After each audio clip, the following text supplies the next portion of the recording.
Sir Arthur Conan Doyle. The Adventure of the Blue Carbuncle.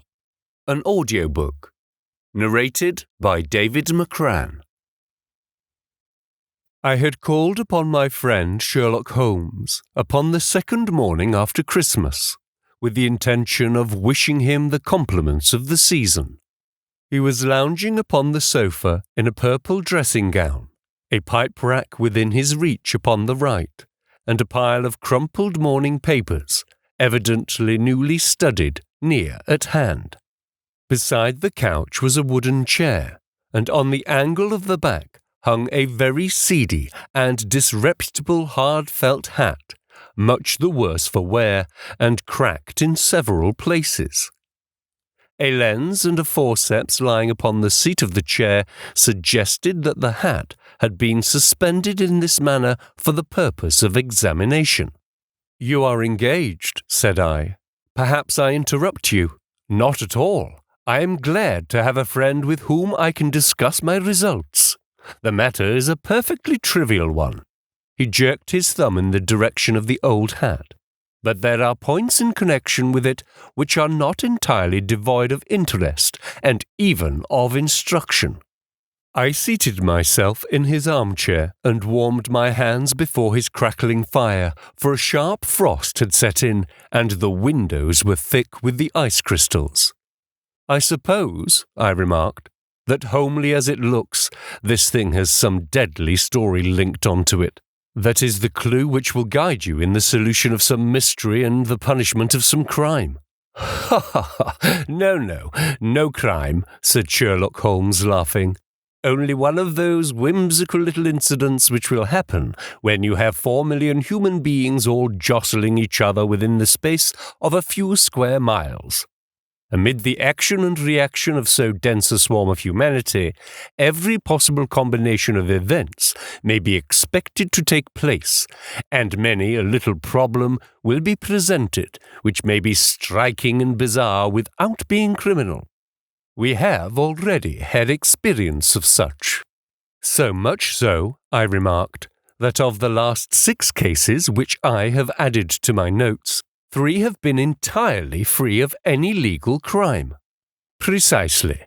You elude my attempt to recover the Irene Adler papers, to the singular case of Miss Mary Sutherland, and to the adventure of the man with the twisted lip."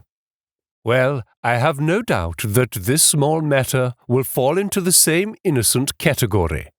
You know Peterson, the commissionaire?" "Yes." "It is to him that this trophy belongs." "It is his hat." No, he found it. Its owner is unknown.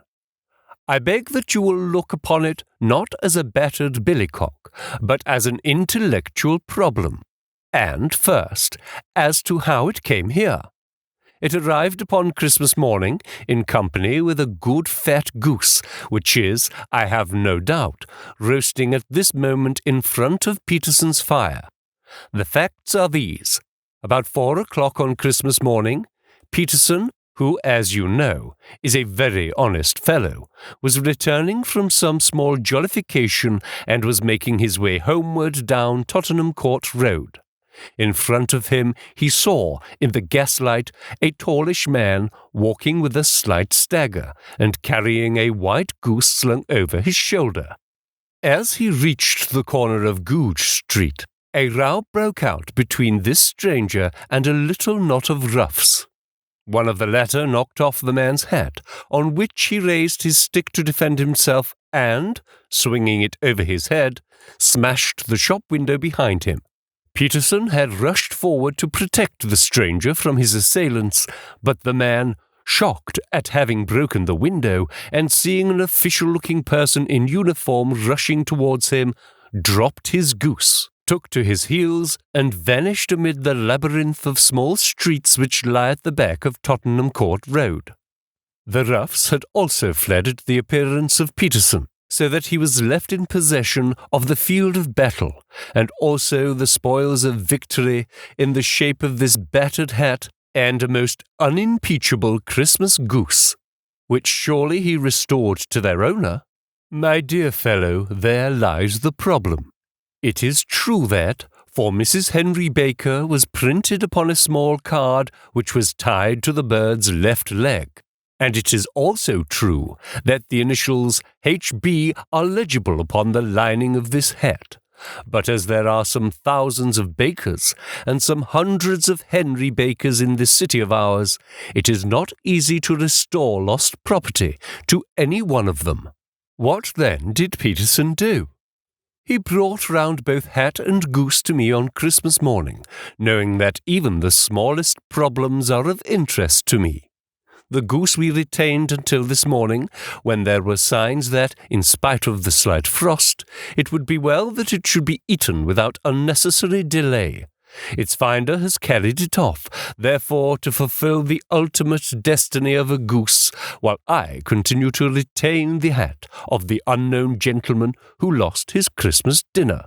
Did he not advertise? No. Then what clue could you have to his identity? Only as much as we can deduce. From his hat? Precisely. But you are joking. What can you gather from this old battered felt? Here is my lens. You know my methods. What can you gather yourself as to the identity of the man who has worn this article? I took the tattered object in my hands and turned it over rather ruefully. It was a very ordinary black hat of the usual round shape, hard and much the worse for wear. The lining had been of red silk, but was a good deal discoloured. There was no maker's name, but, as Holmes had remarked, the initials H.B. were scrawled upon one side. It was pierced in the brim for a hat securer, but the elastic was missing. For the rest, it was cracked, exceedingly dusty, and spotted in several places, although there seemed to have been some attempt to hide the discoloured patches by smearing them with ink. "I can see nothing," said I, handing it back to my friend. "On the contrary, Watson, you can see everything. You fail, however, to reason from what you see. You are too timid in drawing your inferences. Then, pray tell me, what is it that you can infer from this hat?" He picked it up and gazed at it in the peculiar introspective fashion which was characteristic of him. "It is perhaps less suggestive than it might have been," he remarked. "And yet there are a few inferences which are very distinct, and a few others which represent at least a strong balance of probability. That the man was highly intellectual is of course obvious upon the face of it, and also that he was fairly well-to-do within the last 3 years, although he has now fallen upon evil days. He had foresight, but has less now than formerly, pointing to a moral retrogression, which, when taken with the decline of his fortunes, seems to indicate some evil influence, probably drink, at work upon him. This may account also for the obvious fact that his wife has ceased to love him." "My dear Holmes!" "He has, however, retained some degree of self-respect," he continued, disregarding my remonstrance. "He is a man who leads a sedentary life, goes out little, is out of training entirely, is middle-aged, has grizzled hair, which he has had cut within the last few days, and which he anoints with lime cream. These are the more patent facts, which are to be deduced from his hat. Also, by the way, that it is extremely improbable that he has gas laid on in his house." "You are certainly joking, Holmes." "Not in the least. It is possible that even now, when I give you these results, you are unable to see how they are attained. I have no doubt that I'm very stupid, but I must confess that I am unable to follow you. For example, how did you deduce that this man was intellectual?" For answer, Holmes clapped the hat upon his head. It came right over the forehead and settled upon the bridge of his nose. "It is a question of cubic capacity," said he. "A man with so large a brain must have something in it. The decline of his fortunes, then. This hat is 3 years old. These flat brims curled at the edge came in then. It is a hat of the very best quality. Look at the band of ribbed silk and the excellent lining. If this man could afford to buy so expensive a hat 3 years ago, and has had no hat since, then he has assuredly gone down in the world. Well, that is clear enough, certainly. But how about the foresight and the moral retrogression? Sherlock Holmes laughed. "Ha ha ha ha! Here is the foresight," said he, putting his finger upon the little disc and loop of the hat securer. "They are never sold upon hats. If this man ordered one, it is a sign of a certain amount of foresight, since he went out of his way to take this precaution against the wind. But since we see that he has broken the elastic and has not troubled to replace it, it is obvious that he has less foresight now than formerly, which is a distinct proof of a weakening nature. On the other hand, he has endeavoured to conceal some of these stains upon the felt by daubing them with ink, which is a sign that he has not entirely lost his self-respect. Your reasoning is certainly plausible. The further points that he is middle-aged, that his hair is grizzled, that it has been recently cut, and that he uses lime cream are all to be gathered from a close examination of the lower part of the lining. The lens discloses a large number of hair ends, clean cut by the scissors of the barber. They all appear to be adhesive, and there is a distinct odour of lime cream. This dust, you will observe, is not the gritty grey dust of the street, but the fluffy brown dust of the house, showing that it has been hung up indoors most of the time, while the marks of moisture upon the inside are proof positive that the wearer perspired very freely, and could therefore hardly be in the best of training. But his wife, you said that she had ceased to love him. This hat has not been brushed for weeks. When I see you, my dear Watson, with a week's accumulation of dust upon your hat, and when your wife allows you to go out in such a state, I shall fear that you also have been unfortunate enough to lose your wife's affection. But he might be a bachelor. Nay, he was bringing home the goose as a peace offering to his wife. Remember the card upon the bird's leg. You have an answer to everything. But how on earth do you deduce that the gas is not laid on in his house? One tallow stain or even two might come by chance, but when I see no less than 5, I think that there can be quite little doubt that the individual must be brought into frequent contact with burning tallow, walks upstairs at night, probably with his hat in one hand and a guttering candle in the other. Anyhow, he never got tallow stains from a gas jet. Are you satisfied? Well, it is very ingenious, said I, laughing. But since, as you said just now, there has been no crime committed, and no harm done save the loss of a goose, all this seems to be rather a waste of energy. Sherlock Holmes had opened his mouth to reply, when the door flew open and Peterson, the commissionaire, rushed into the apartment with flushed cheeks and the face of a man who is dazed with astonishment. "The goose, Mr. Holmes! The goose, sir!" he gasped.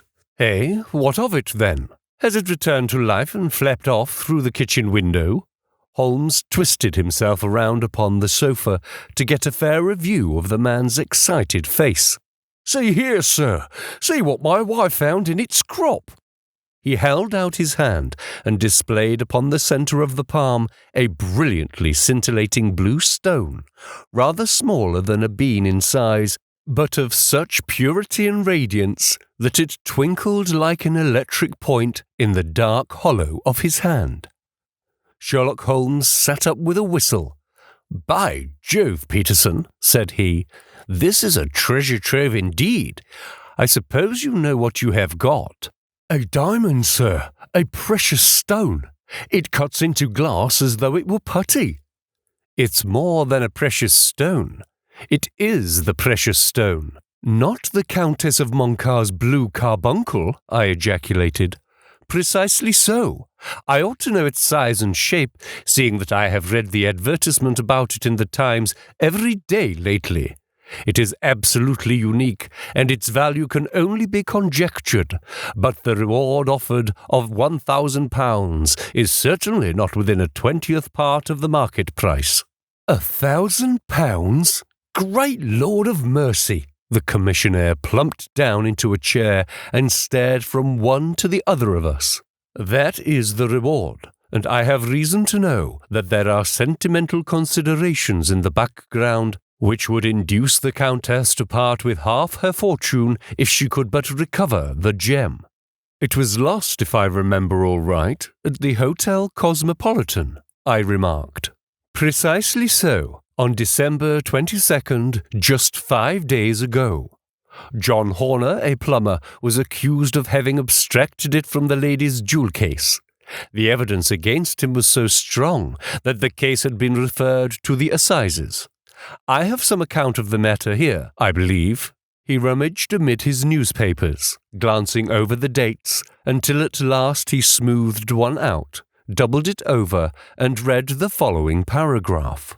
"Hotel Cosmopolitan jewel robbery. John Horner, 26, plumber, was brought up on the charge of having upon the 22nd inst. Abstracted the jewel case of the Countess of Montcar, the valuable gem known as the Blue Carbuncle.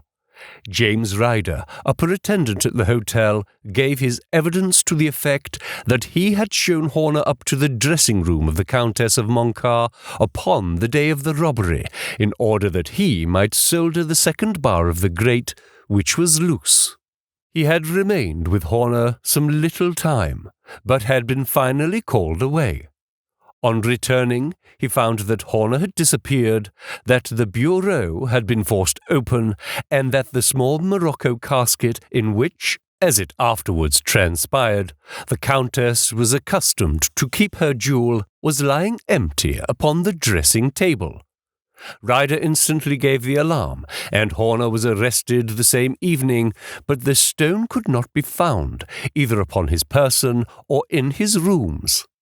Catherine Cusack, maid to the Countess, deposed to having heard Ryder's cry of dismay on discovering the robbery, and to having rushed into the room, where she found matters as described by the last witness. Inspector Bradstreet, B Division, gave evidence as to the arrest of Horner, who struggled frantically and protested his innocence in the strongest terms. Evidence of a previous conviction for robbery have been given against the prisoner. The magistrate refused to deal summarily with the offence, but referred it to the assizes. Horner, who had shown signs of intense emotion during the proceedings, fainted away at the conclusion and was carried out of court. So much for the police court," said Holmes thoughtfully, tossing aside the paper. "The question for us now to solve the sequence of events leading from the rifled jewel case at one end to the crop of a goose in Tottenham Court Road at the other. You see, Watson, our little deductions have suddenly assumed a much more important and less innocent aspect. Here is the stone. The stone came from the goose, and the goose came from Mr. Henry Baker, the gentleman with the bad hat and all the other characteristics with which I have bored you. So now we must set ourselves very seriously to finding this gentleman and ascertaining what part he has played in this little mystery. To do this, we must try the simplest means first, and these lie undoubtedly in an advertisement in all the evening papers. If this fails, I shall have recourse to other methods. What will you say? Give me a pencil and that slip of paper. Now then, found at the corner of Goodge Street a goose and a black felt hat. Mr. Henry Baker can have the same by applying at 6:30 this evening at 221B Baker Street. That is clear and concise. Very. But will he see it? Well, he is sure to keep an eye on the papers, since, to a poor man, the loss was a heavy one. He was clearly so scared by his mischance in breaking the window and by the approach of Peterson that he thought of nothing but flight, but since then he must have bitterly regretted the impulse which caused him to drop his bird. Then again, the introduction of his name will cause him to see it, for everyone who knows him will direct his attention to it. Here you are, Peterson. Run down to the advertising agency and have this put in the evening papers." "In which, sir?" "Oh, in the Globe, Star, Pall Mall, St. James's Evening News, Standard Echo, and any others that occur to you." "Very well, sir. And this stone?" "Ah, yes. I shall keep the stone. Thank you. And I say, Peterson, just buy a goose on your way back and leave it here with me, for we must have one to give this gentleman in place of the one which your family is now devouring." When the commissioner had gone, Holmes took up the stone and held it against the light. "It's a bonny thing," said he. "Just see how it glints and sparkles. Of course, it is a nucleus and focus of crime.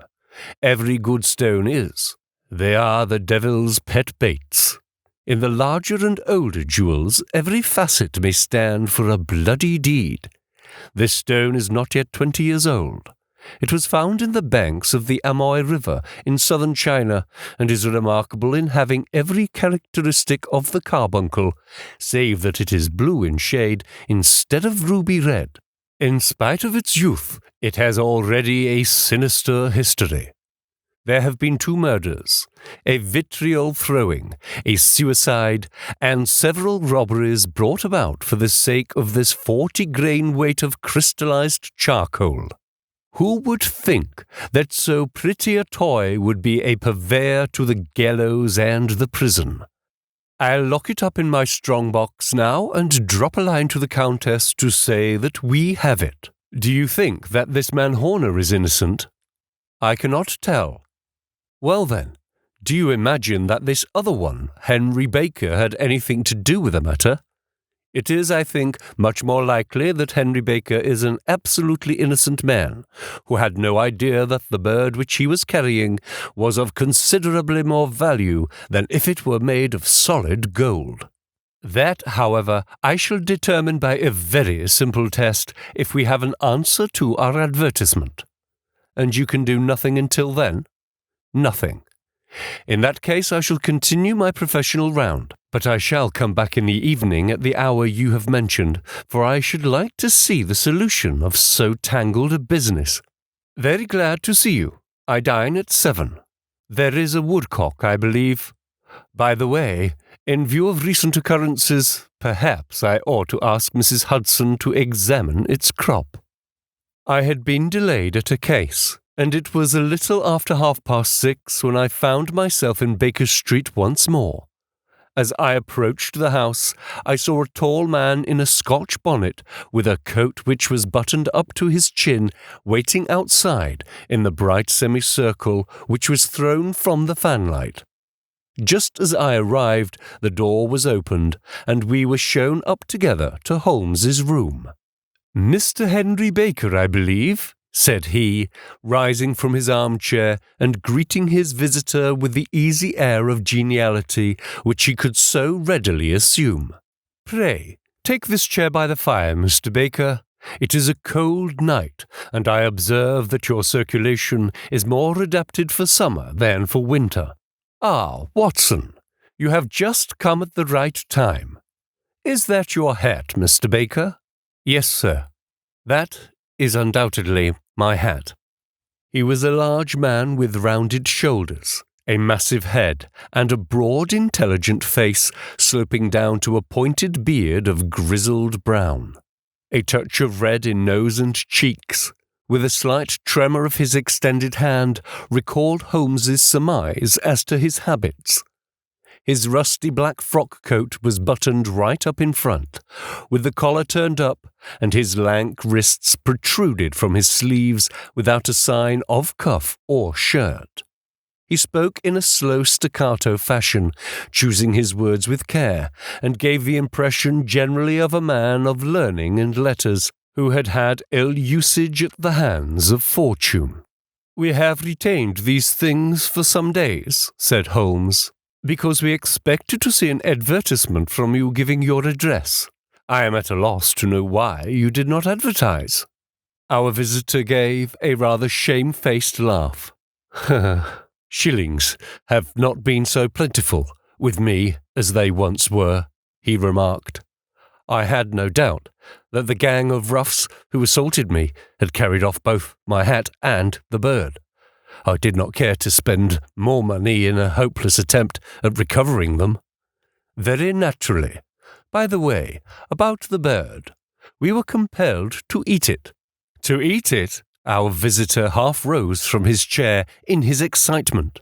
Yes, it would have been of no use to anyone had we not done so, but I presume that this other goose upon the sideboard, which is about the same weight and perfectly fresh, will answer your purpose equally well.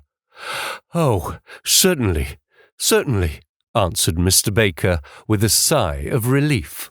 Of course, we still have the feathers, legs, crop, and so on of your own bird, so if you wish.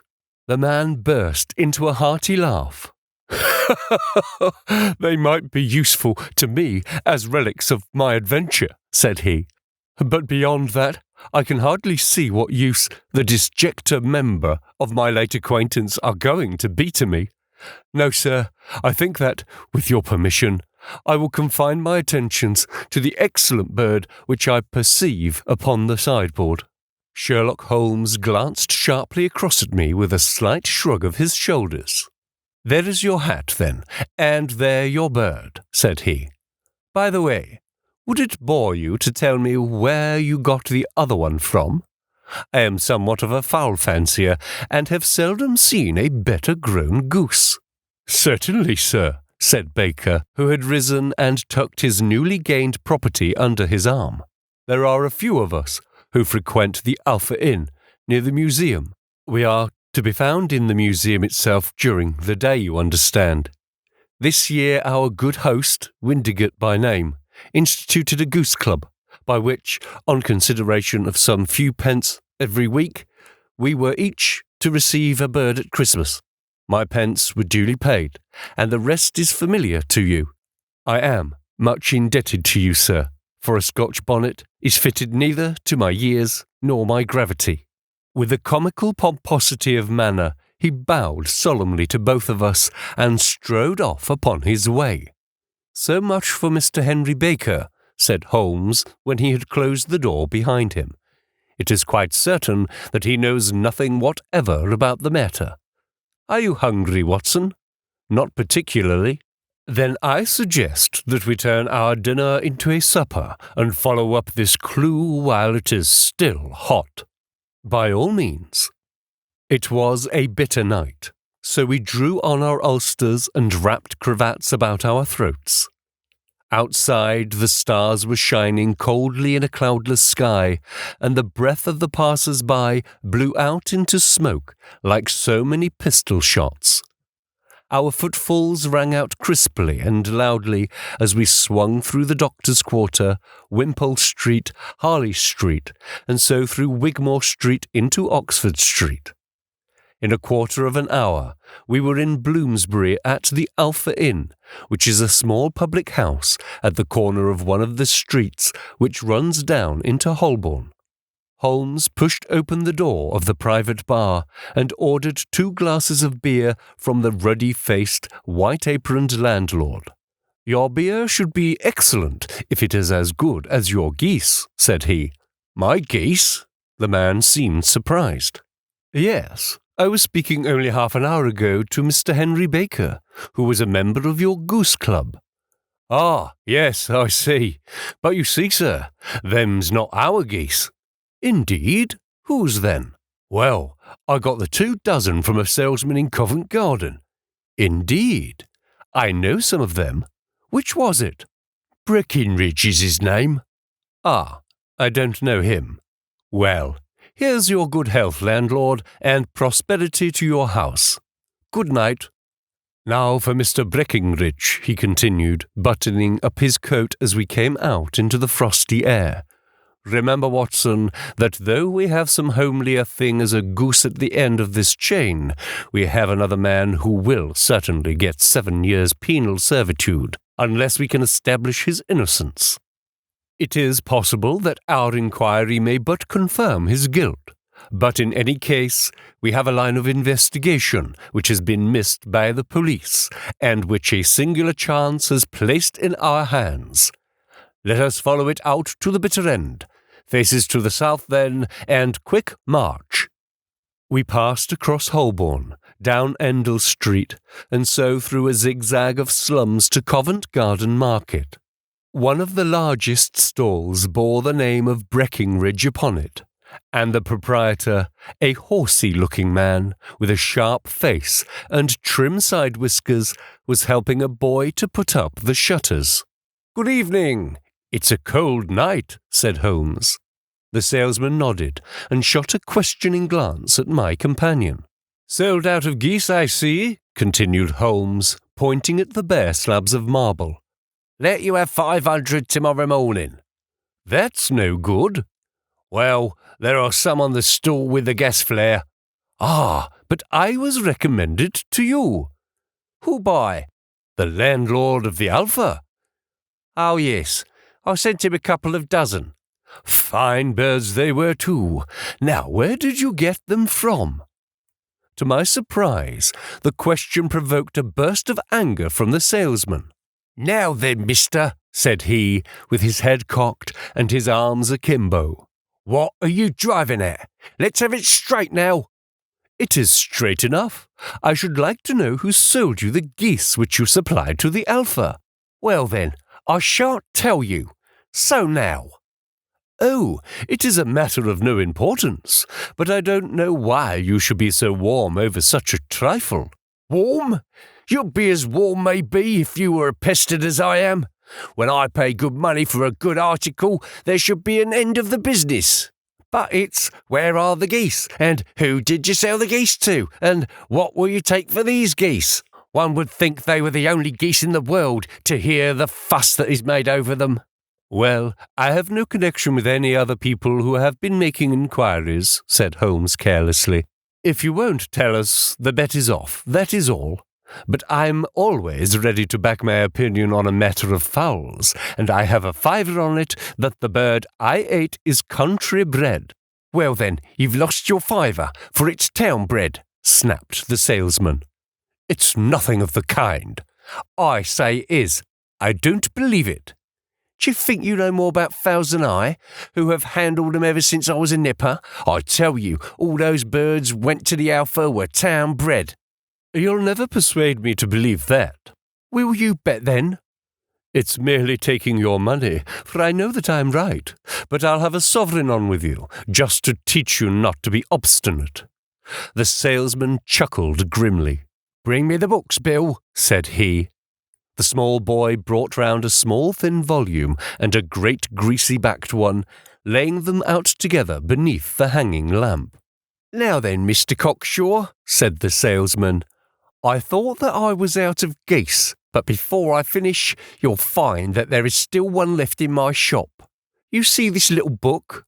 Well, that's the list of the folk from whom I buy. Do you see? Well then, here on this page are the country folk, and the numbers after their names are where their accounts are in the big ledger. Now then, you see this other page in red ink? Well, that is a list of my town suppliers. Now look at that third name. Just read it out to me." "Mrs. Oakshott, 117 Brixton Road, 249, read Holmes. "Quite so. Now turn that up in the ledger." Holmes turned to the page indicated. "Here you are, Mrs. Oakshott, 117 Brixton Road, egg and poultry supplier. Now then, what's the last entry?" "December 22nd. 24 geese at 7 shillings and 6pence. "Quite so. There you are. And underneath, sold to Mr. Windigate of the Alpha at 12 shillings. What have you to say now?" Sherlock Holmes looked deeply chagrined. He drew a sovereign from his pocket and threw it down upon the slab, turning away with the air of a man whose disgust is too deep for words. A few yards off, he stopped under a lamp-post and laughed in the hearty, noiseless fashion which was peculiar to him. When you see a man with whiskers of that cut and the pink un protruding out of his pocket, you can always draw him by a bet," said he. "I dare say that if I had put £100 down in front of him, that man would not have given me such complete information as was drawn from him by the idea that he was doing me on a wager. Well, Watson, we are, I fancy, nearing the end of our quest, and the only point which remains to be determined is whether we should go on to this Mrs. Oakshott tonight, or whether we should reserve it for tomorrow. It is clear from what that surly fellow said that there are others besides ourselves who are anxious about the matter, and I should—" His remarks were suddenly cut short by a loud hubbub which broke out from the stall which we had just left. Turning round, we saw a little rat-faced fellow standing in the centre of the circle of yellow light which was thrown by the swinging lamp, while Breckinridge the salesman, framed in the door of his stall, was shaking his fists fiercely at the cringing figure. "I've had enough of you and your geese," he shouted. "I wish you were all at the devil together. If you come pestering me any more with your silly talk, I'll set the dog at you. You bring Mrs. Oakshott here, and I'll answer her. But what have you to do with it? Did I buy the geese off you? No, but one of them was mine all the same," whined the little man. "Well then, ask Mrs. Oakshott for it." "She told me to ask you." "Well, you can ask the King of Prussia for all I care. I've had enough of it. Get out of this." He rushed fiercely forward, and then the inquirer flitted away into the darkness. "Ha! This may save us a visit to Brixton Road," whispered Holmes. "Come with me, and we will see what is to be made of this fellow." Striding through the scattered knots of people who lounged round the flaring stalls, my companion speedily overtook the little man and touched him upon the shoulder. He sprang round, and I could see in the gaslight that every vestige of colour had been driven from his face. "Who are you, then? What do you want?" he asked in a quavering voice.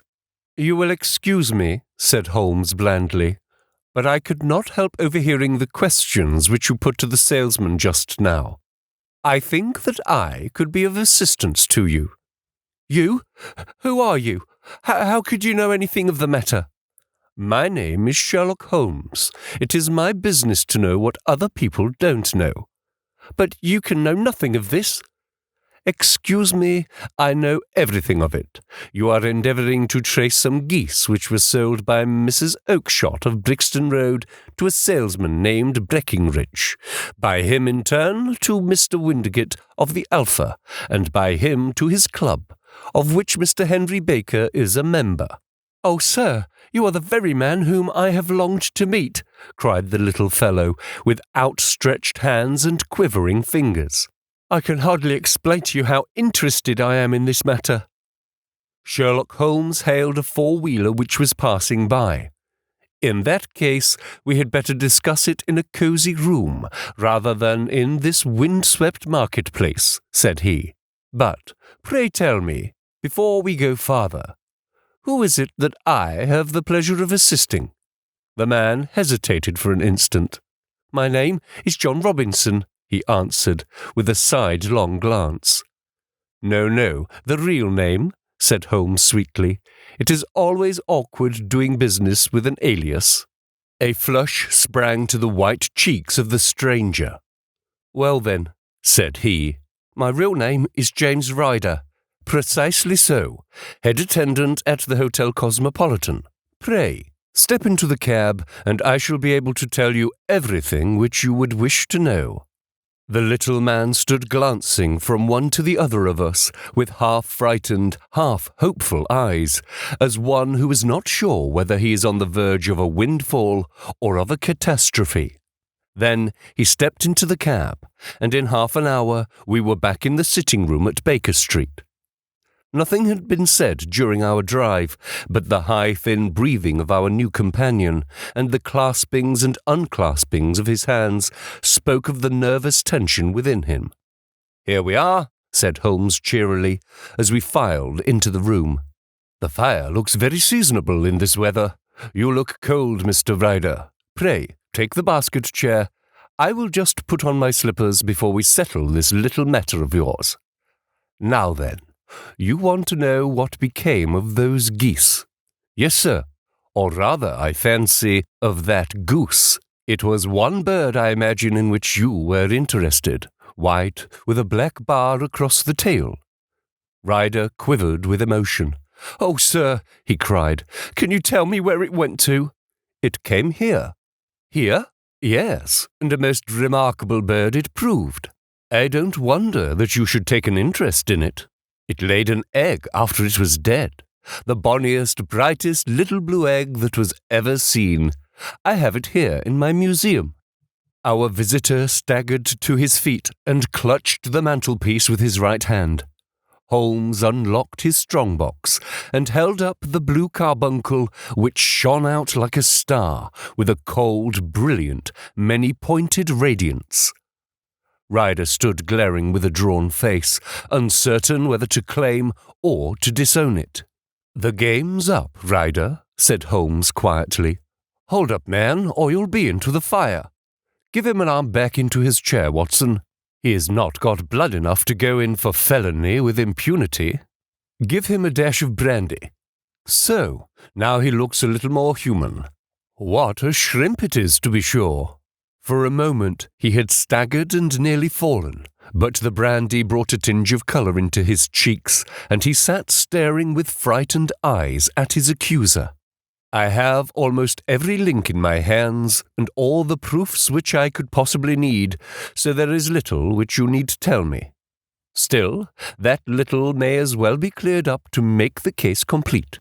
You had heard, Ryder, of this blue stone of the Countess of Montcar's? It was Catherine Cusack who told me of it, said he in a crackling voice. I see, her ladyship's waiting maid. Well, the temptation of sudden wealth, so easily acquired, was too much for you, as it has been for better men before you. But you were not very scrupulous in the means you used. It seems to me, Ryder, that there is a making of a very pretty villain in you. You knew that this man Horner the plumber had been concerned in some such matter before, and that suspicion would rest the more readily upon him. What did you do then? You made some small job in my lady's room, you and your confederate Cusack, and you managed that he should be the man sent for. Then, when he had left, you rifled the jewel case, raised the alarm, and had this unfortunate man arrested. You then... Ryder threw himself down suddenly upon the rug and clutched at my companion's knees. For God's sake, have mercy! He shrieked. Think of my father, of my mother. It would break their hearts. I never went wrong before. I never will again, I swear it. I'll swear it on a Bible. Oh, don't bring it into court. For Christ's sake, don't. Get back into your chair, said Holmes sternly. It is very well to cringe and crawl now, but you thought little enough of this poor Horner in the dock for a crime of which he knew nothing. I will fly, Mr. Holmes. I will leave the country, sir. Then the charge against him will break down. We will talk about that. And now let us hear a true account of the next act. How came the stone into the goose, and how came the goose into the open market? Tell us the truth, for there lies your only hope of safety. Ryder passed his tongue over his parched lips. I will tell you it just as it happened, sir, said he. When Horner had been arrested, it seemed to me that it would be best for me to get away with the stone at once, for I did not know at what moment the police might not take it into their heads to search me in my room. There was no place about the hotel where it would be safe. I went out, as if on some commission, and I made for my sister's house. She had married a man named Oakshott and lived in Brixton Road, where she fattened fowls for the market. All the way there, every man I met seemed to me to be a policeman or a detective, and for all that it was a cold night, the sweat was pouring down my face before I came to the Brixton Road. My sister asked me what was the matter, and why I was so pale, but I told her that I'd been upset by the jewel robbery at the hotel. Then I went into the backyard and smoked a pipe, and wondered what it would be best to do. I had a friend once called Maudsley who went to the bad and has been serving his time in Pentonville. One day he had met me and fell into talk about the ways of thieves and how they could get rid of what they stole. I knew that he would be true to me, for I knew one or two things about him. So I made up my mind to go right on to Kilburn, where he lived, and take him into my confidence. He would show me how to turn the stone into money, but how to get to him in safety. I thought of the agonies I had gone through in coming from the hotel. I might at any moment be seized and searched, and there would be the stone in my waistcoat pocket. I was leaning against the wall at the time and looking at the geese which were waddling around my feet. And suddenly an idea came into my head which showed me how I could beat the best detective that ever lived. My sister had told me some weeks before that I might have the pick of her geese for a Christmas present, and I knew that she was always as good as her word. I would take my goose now, and in it I would carry my stone to Kilburn. There was a little shed in the yard, and behind this I drove one of the birds, a fine big one, white, with a barred tail. I caught it, and prying its bill open, I thrust the stone down its throat as far as my finger could reach. The bird gave a gulp, and I felt the stone pass along its gullet and down into its crop. But the creature flapped and struggled, and out came my sister to know what was the matter. As I turned to speak to her, the brute broke loose and fluttered off among the others. "Whatever were you doing with that bird, Jem?" says she. "Well," said I, "you said you'd give me one for Christmas, and I was feeling which was the fattest." "Oh," says she, "we've set yours aside for you. Jem's bird, we call it. It's the big white one over yonder. There's 26 of them, which makes one for you and one for us and 2 dozen for the market." "Thank you, Maggie," says I, "but if it's all the same to you, I'd rather have that one I was handling just now." "The other is a good £3 heavier," said she, "and we fattened it expressly for you." "Never mind, I'll have the other, and I'll take it now," said I. "Oh, just as you like," said she, a little huffed. "Which is it you want, then?" "That white one with the barred tail, right in the middle of the flock." "Oh, very well. Kill it and take it with you." Well, I did what she said, Mr. Holmes, and I carried the bird all the way to Kilburn. I told my pal what I had done, for he was a man that it was easy to tell a thing like that to. He laughed until he choked, and we got a knife and opened the goose. My heart turned to water, for there was no sign of the stone, and I knew some terrible mistake had occurred. I left the bird, rushed back to my sister's, and hurried into the backyard. There was not a bird to be seen there. "Where are they all, Maggie?" I cried. "Gone to the dealers, Jem." "Which dealers?" "Breckinridge of Covent Garden." "But was there another with a barred tail?" I asked, "the same as the one I chose?" "Yes, Jem, there were 2 barred-tailed ones, and I could never tell 'em apart." "Well then, of course I saw it all, and I ran off as hard as my feet would carry me to this man Breckinridge. But he had sold the lot at once, and not one word would he tell me as to where they had gone. You heard him yourselves tonight. Well, he has always answered me like that. My sister thinks that I am going mad. Sometimes I think that I am myself. And now I am myself a branded thief, without ever having touched the wealth for which I sold my character. God help me! God help me!" He burst into convulsive sobbing, with his face buried in his hands. There was a long silence, broken only by his heavy breathing and by the measured tapping of Sherlock Holmes's fingertips upon the edge of the table. Then my friend rose and threw open the door. "Get out," said he. "What, sir? Oh, heaven bless you!" "No more words. Get out." And no more words were needed. There was a rush, a clatter upon the stairs, the bang of a door, and the crisp rattle of running footfalls from the street. "After all, Watson," said Holmes, reaching up his hand for his clay pipe, "I am not retained by the police to supply their deficiencies. If Horner were in danger, it would be another thing. But this fellow will not appear against him, and the case must collapse.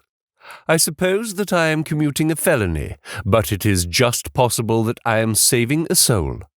This fellow will not go wrong again. He is too terribly frightened. Send him to jail now, and you make him a jailbird for life. Besides, it is the season of forgiveness. Chance has put in our way a most singular and whimsical problem, and its solution is its own reward. If you will have the goodness to touch the bell, Doctor, we will begin another investigation in which also a bird will be the chief feature.